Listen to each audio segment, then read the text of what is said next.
Hai semuanya, kali ini aku ingin menjelaskan tentang rute penjelajahan samudra bangsa Eropa ke Indonesia. Perkenalkan, nama saya Regina Golberti Alimenta, kelas 11 MIPA 1, nomor absen 35, asal sekolah SMP Negeri 7 dengan mata pelajaran sejarah Indonesia yang diajarkan oleh Ibu Fatma. Biar durasinya cepat, langsung saja kita ke penjelasannya ya. Ini adalah peta rute penjajahan bangsa Eropa ke Indonesia. Melalui penjelajahan samudra, maka sejak tahun 1511 sampai tahun 1598 Masehi, bangsa-bangsa Eropa datang ke Indonesia. Adapun bangsa-bangsa Eropa yang datang ke Indonesia adalah Portugis, Spanyol, Belanda, dan Inggris. Mereka datang ke Indonesia dengan tujuan sebagai berikut.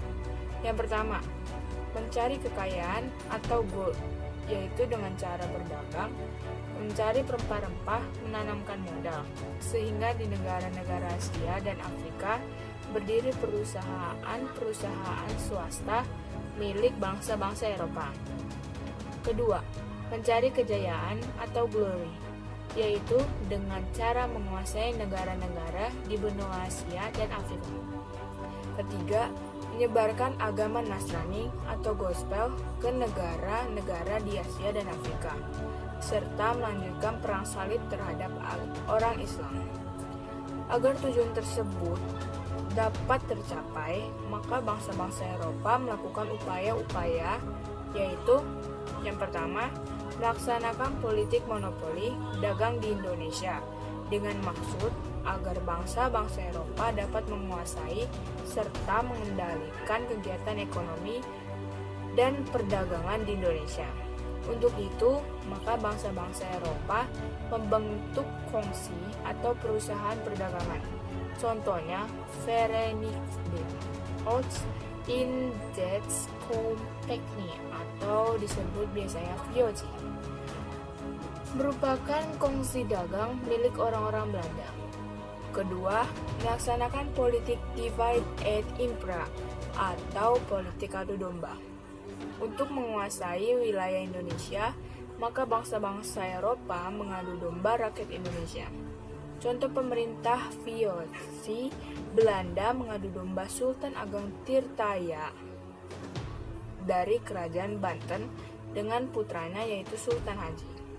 Yang ketiga, mengeropakan bangsa Indonesia.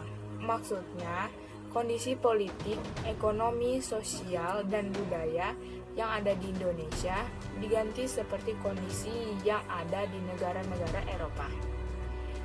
Contohnya, kota Jakarta pada masa pemerintahan VOC Belanda diganti menjadi Batavia, karena di Belanda ada negara bagian yang namanya Republik Batav. Yang keempat, di Indonesia bangsa-bangsa Eropa membentuk pemerintah jajahan atau kolonial dengan tujuan agar dapat mengendalikan seluruh kegiatannya di Indonesia. Di samping itu juga membangun kekuatan militer untuk mempertahankan kekuasaannya di Indonesia. Contohnya adalah pemerintahan VOC Belanda yang dipimpin oleh Gubernur Jenderal. Penjelajahan pertama diawali dari negara Portugis.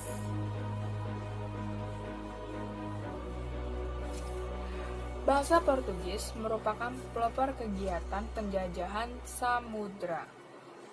Keberanian para pelaut Portugis dalam penjelajahan samudra membuka jalan bagi penjelajahan samudra bangsa lainnya.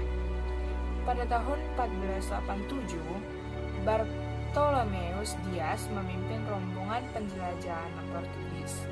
Rombongan ini melakukan penjelajahan dengan menelusuri pantai barat Afrika dan berhasil mencapai Tanjung Harapan pada tahun 1488. Penjelajahan berikutnya dipimpin oleh Vasco da Gama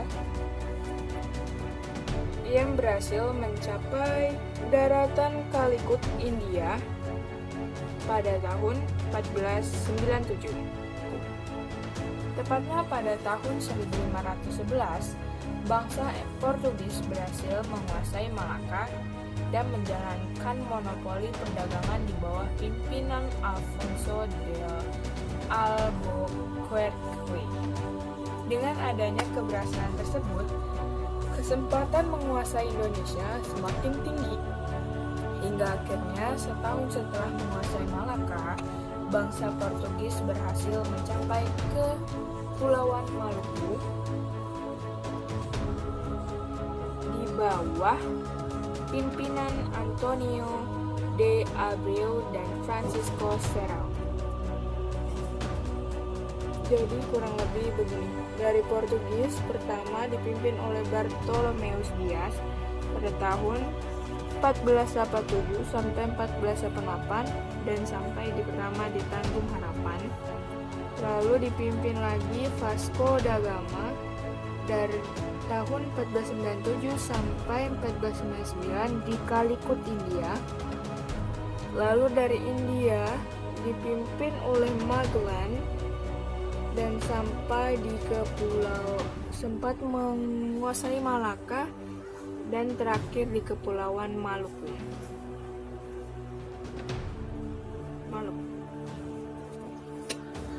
Menguasai Maluku, Portugis berhasil memanfaatkan persaingan antara Kerajaan Ternate dan Kerajaan Tidore.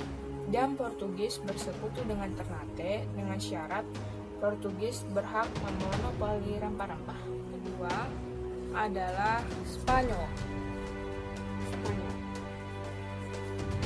Rute perjalanan samudra bangsa Spanyol berbeda dengan rute perjalanan bangsa Portugis. Bangsa Spanyol menempuh perjalanan ke arah barat menyeberangi Samudra Atlantik. Christophorus Columbus berhasil mencapai Kepulauan Bahama pada tahun 1492 dan selanjutnya. Cina.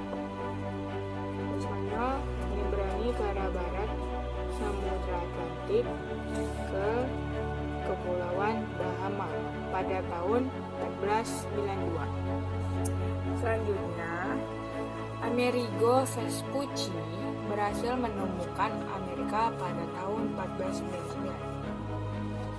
Spanyol, Amerigo Vespucci menemukan Amerika pada tahun 1499.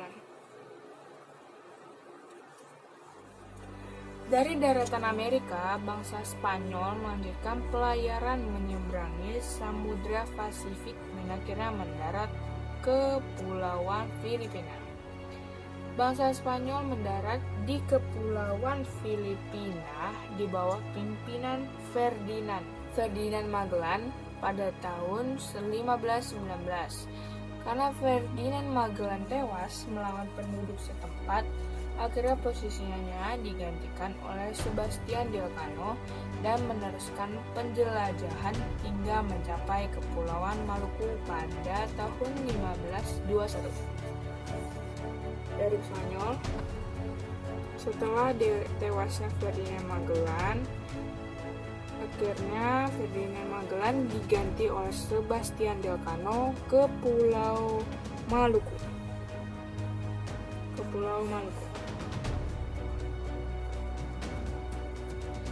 Ketika Spanyol mencapai Kepulauan Maluku, daerah Ternate telah dikuasai Portugis.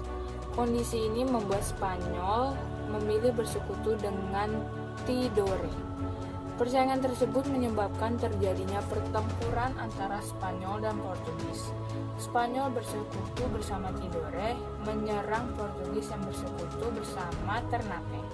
Akan tetapi Spanyol dan Tidore kalah dan Spanyol harus menandatangani Perjanjian Saragossa pada tahun 1529 yang membuat Spanyol harus meninggalkan Maluku yang berada di Indonesia dan memusatkan kegiatannya di Filipina.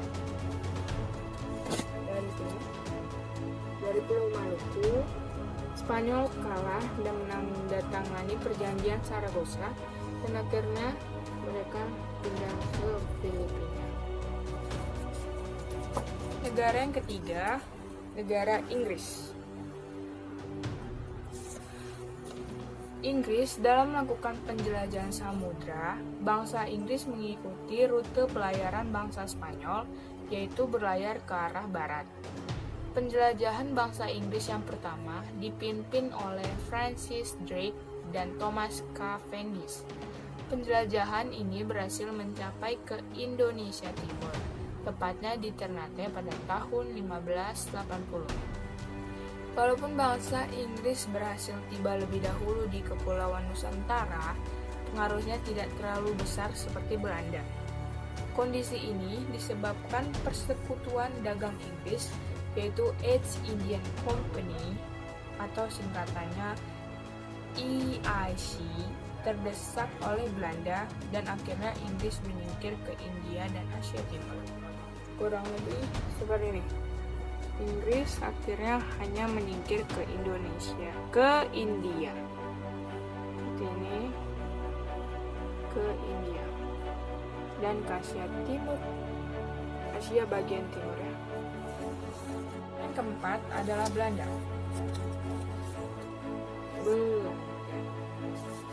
Bangsa Belanda mengikuti rute pelayaran bangsa Portugis karena banyak orang Belanda yang dulunya bekerja di pelayaran Portugis. Pelayaran Belanda juga berpedoman pada buku yang berjudul Itinerario near Oos of the Portuguese Indian atau buku pedoman perjalanan ke timur atau Hindia Portugis. Buku tersebut memuat peta dan deskripsi terperinci mengenai penemuan bangsa Eropa. Bangsa Belanda melakukan penjelajahan pertama yang dipimpin oleh Cornelis de Houtman. Pada 1596, rombongan ini berhasil mendarat di Pelabuhan Banten melalui Selat Sunda. Belanda menjelajah dan akhirnya sampai di Banten melewati Selat Sunda. Akan tetapi Belanda diusir oleh warga setempat karena sikapnya yang sombong dan tidak sopan. 2 tahun setelah itu Belanda datang kembali tepatnya pada tahun 1598 dan mendarat untuk yang kedua kalinya di Banten di bawah pimpinan Jacob van Eyck. Kedatangan ini disambut baik oleh penduduk setempat karena bersikap ramah dan sopan, tidak seperti yang pertama kalinya Belanda datang. Dan dari sinilah mulai penjelajahan di Indonesia yang dilakukan oleh Belanda. Tentang rute penjelajahan penjajahan samudra bangsa Eropa ke Indonesia yang dilakukan oleh 4 negara yaitu Belanda, Portugis, Spanyol, dan Inggris. Dan saya minta maaf bila ada kesalahan kata atau tidak dimengerti, dan